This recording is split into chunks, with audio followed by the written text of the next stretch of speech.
बदलावों की मांग के साथ भारत लगातार दुनिया को ये कहता आया है कि यूएन को अब बदलने की जरूरत है। भारत की इसी मांग पर अमेरिका ने अपनी फाइनल मुहर लगा दी है। कोर्ट की बैठक में संयुक्त राष्ट्र में बदलावों की मांग पर भारत के साथ अब अमेरिका, जापान और ऑस्ट्रेलिया ने भी अपनी सहमति दे दी है। भारत दुनिया की 5वीं बड़ी इकोनॉमी है, 3rd लार्जेस्ट मिलिट्री है और दुनिया भर की भारत मदद करता है। तो Bharat United nation security council में क्यों ना होना चाहिए, हक बनता है। प्रेसिडेंट बाइडेन से मीटिंग नहीं होगी प्राइम मिनिस्टर शहबाज शरीफ की, ये बताया है मुनीर अकरम साहब ने।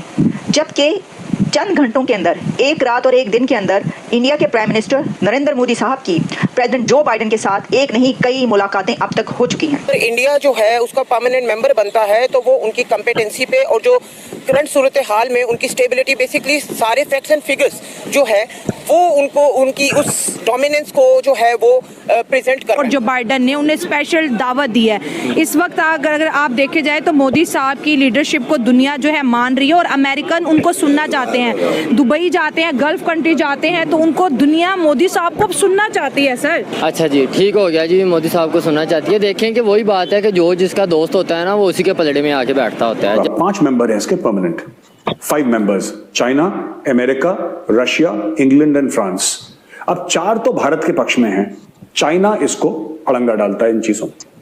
तो जब तक ये 5 हाँ नहीं बोलेंगे तब तक ये मामला आगे नहीं बढ़ेगा। तो टोनी ब्लेयर का यही कहना है कि यार, how can you say no to India, how can you say, आप, इट्स एब्सर्ड, ये तो बड़ी अजीबोगरीब सी बात है यार, ये अजीबोगरीब बात है कि इंडिया उसका मेंबर नहीं।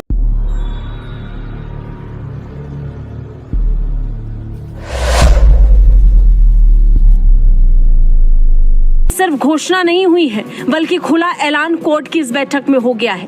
अमेरिका ने विल्मिंगटन घोषणा के साथ ही अपना पूरा समर्थन भारत को दे दिया है। रूस पहले से ही संयुक्त राष्ट्र में भारत को परमानेंट सीट दिलाने के लिए हाथ बढ़ा चुका है। फ्रांस से भी समर्थन है, ब्रिटेन भी भारत के साथ खड़ा है। इंडिया के प्राइम मिनिस्टर नरेंद्र मोदी साहब का जो वेलकम अमेरिकन इंडियंस ने यहाँ पर कर दिया है वो तारीख में लिखा जाएगा।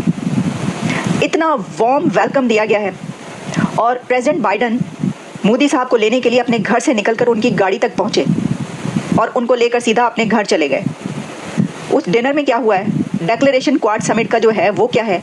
लेकिन इसी के साथ एक और खबर है, और खबर ये है कि पाकिस्तान के प्राइम मिनिस्टर शहबाज शरीफ अमेरिका आने से पहले 2 दिन एज यूजुअल लंदन में गुजारेंगे। और वो जब लंदन पहुंचे हैं तो उनको पुलिस के प्रोटोकॉल के साथ ले जाया गया। ये क्या हुआ है। और प्रेसिडेंट बाइडेन से मीटिंग नहीं होगी प्राइम मिनिस्टर शहबाज शरीफ की, ये बताया है मुनीर अकरम साहब ने।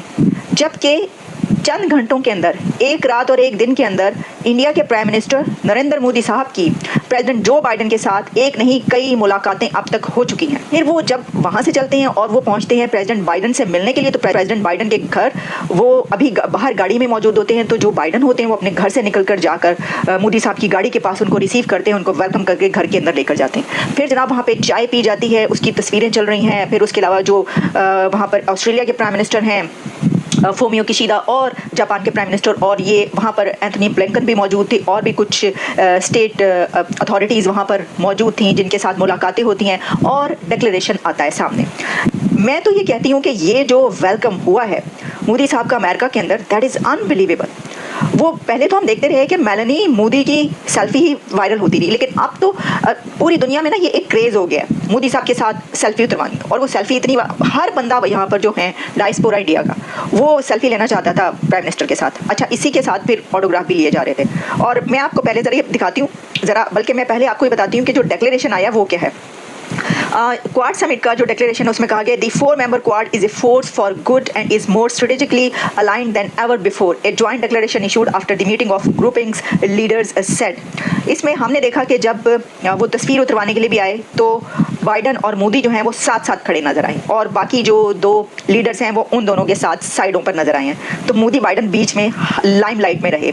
यानी मोदी साहब इधर उधर नहीं होते, पतली गली से वो इधर उधर नहीं हो जाते, ना ही कोई उनको इधर उधर कर पाता है पतली गली से, बल्कि वो अपना फोकस रखते हैं और वो हमेशा लाइमलाइट में रहते हैं। हमने देखा है 5th लार्जेस्ट इकोनॉमी, ऑब्वियसली वो नहीं होंगे तो लाइमलाइट में तो कौन होगा। अच्छा जी, फिर ये कहा गया कि in his opening comments at Quad summit, President Biden जो है उन्होंने वहाँ पर मौजूद थे, साथ में दोनों लीडर्स भी थे। पीएम मोदी ने ये कहा the quad is not against anyone but for a rules based international order and respect for sovereignty. और जो बाइडन ने उन्हें स्पेशल दावत दी है।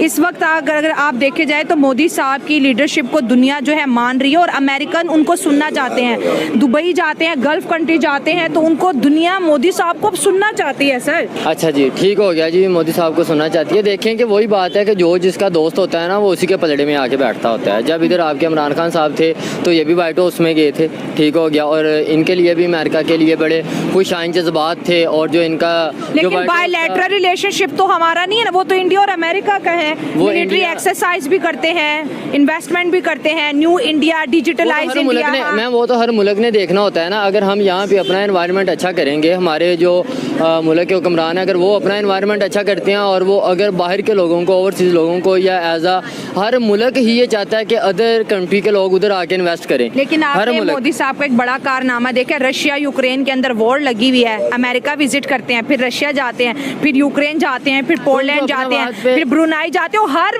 मुल्क उनको हाथों हाथ ले रहा है।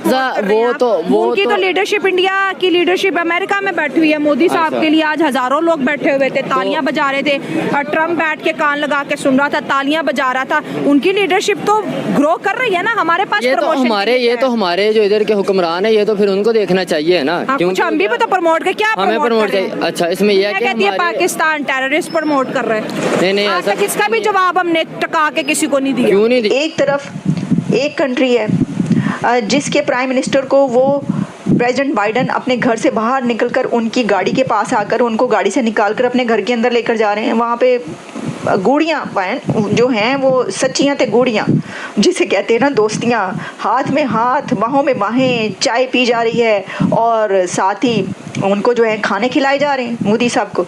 और दूसरी तरफ प्राइम मिनिस्टर जो हैं वो पाकिस्तान के, उनको टाइम ही नहीं दे रहे मिलने के लिए। क्या वो कह रहे हैं कोई मुलाकात ही नहीं तय हुई। साइड लाइन मीटिंग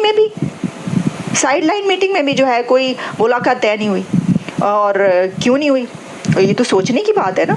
अब देखिए हम फिर ये बराबरी की जो है ना कि जी हमारा भी बड़ा दोस्त है, हमारी भी बड़ी अलाइनमेंट है, और उनके साथ जो है वो कभी कहा जाता है कि नहीं ये जो गलत कहा जा रहा है, कोई नहीं इंडिया के साथ ज़्यादा वो अमेरिका के ताल्लुकात, बल्कि हाँ पाकिस्तान के साथ बहुत ज़्यादा ताल्लुकात हैं। तो ये ताल्लुकात है, देखिए ना फ़र्क भी तो आप देखें ना। अब मेरा ख्याल है कि ये सवाल जो है ना ये भी बड़ा वो है। इसकी वजह ये है कि एक तरफ जो है वो आपको पता है नाक से लकीरें लगानी पड़ रही हैं IMF से वो लेने के लिए, दूसरी तरफ 5th लार्जेस्ट इकोनॉमी है। मतलब कोई कंपैरिजन ही नहीं है। फिर भी कंपैरिजन किससे करें फिर? अब और क्या करें? अफगानिस्तान से करें, हम यमन से करें, किससे करें कंपैरिजन? अच्छा, अब ये तो अपनी जगह पर वेलकम है, लेकिन देखिए सवाल ये है कि डायस्पोरा पाकिस्तान का यहाँ पर जो है, अब जैसे ही कोई अथॉरिटी पाकिस्तान से चलती है तो यहाँ पे प्रोटेस्ट